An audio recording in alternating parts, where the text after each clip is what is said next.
My YouTube friends, coming at you with another video here tonight. We're going to do a bushcrafty type knife. Going to do the Joker. It is the Joker Puukko. The model number is CL127, and this knife is still under $100 on Amazon right now. So might be able to pick it up even cheaper at like Chicago Knife Works or something, but it's like $97 on Amazon right now. And this is just Joker knives has really impressed me. I'm starting to get quite a collection of them actually. This is a great one here. This is the Puukko, coming in this really nice leather sheath. Joker always comes with a decent leather sheath. It's not the absolute best quality I've ever seen, but it's far from the worst. And it comes with a dangler. You can remove that. Actually, put this in backwards actually. When I unsnapped it and put it backwards, it's actually backwards. And you can take the dangler off altogether if you want. And this should be actually facing forward, so there we go. Really decent sheath. This one did not come with a ferro rod. I don't know if that is an option they offer or not. I don't know where they put it on this type of design here. But here's the knife itself. Very good looking Puukko. Typical Puukko style, scandi grind, 1/8 of an inch thick blade stock, and 3.94 inches long. It is 14C28N. Which is just a really good, decent, in my opinion, top of the line budget steel. It's a very excellent steel. It's pretty damn tough for a stainless steel. Stainless steels in general are not very tough, but this actually is pretty tough. And got a stainless steel bolster and butt cap with curly birch handle. It's nicely contoured, a little bit of a palm swell, both width-wise and height-wise. It's very comfortable in the hand. This is one of the most comfortable Puukkos I have, actually. I really enjoy this. I've put quite a bit of use on this so far. And it is still rocking the factory edge. I have not needed to sharpen it yet. All I've done is I keep it strapped. I don't know if it's showing on the camera, but I have scraped the ferro rod with this, and it does work just fine. And can tell it didn't damage it up real bad, but you can tell most of the time if you scrape a ferro rod with your spine, it's gonna mar the edge up just a little bit.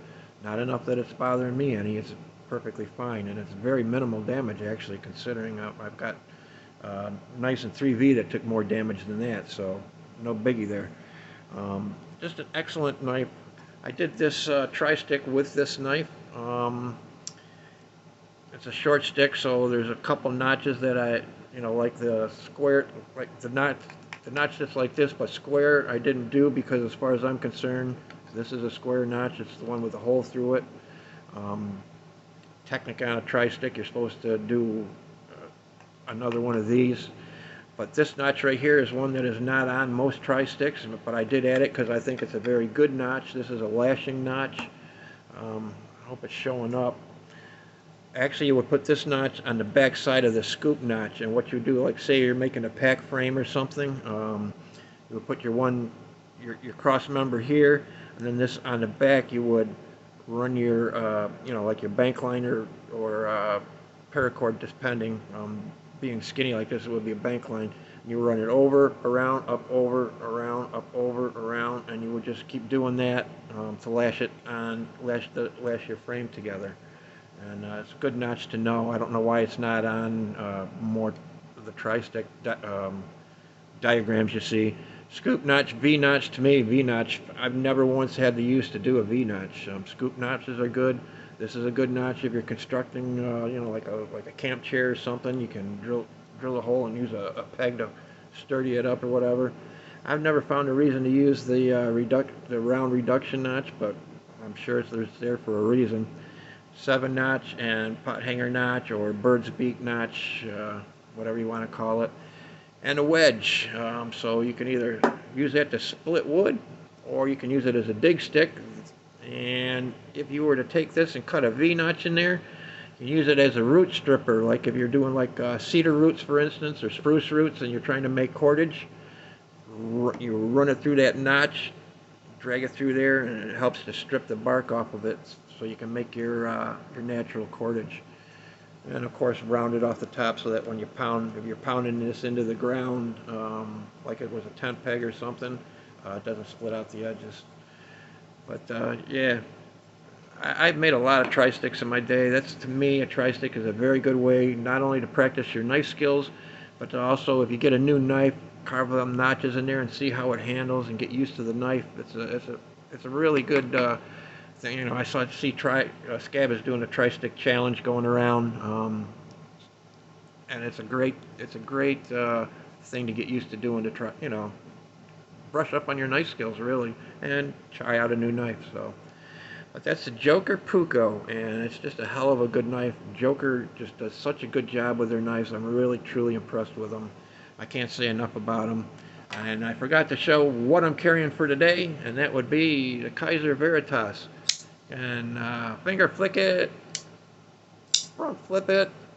Doesn't work real well for thumb. I think that's because you put your finger on the lock bar and it puts the death grip on it. But it works great for front flip and for reverse flick. S35VN, just a really good looking knife. Kaiser has just been hitting it out of the park here the last couple of years. They just been one great knife after another. This is still the factory edge, and it's very sharp still, and I have not put a lot of use on it, but a fair amount. I mean, it has been used. It hasn't dulled even a little bit, so they do a good job. But that's all I got for you for this one. And until the next one, stay safe, stay blessed, and we'll see you.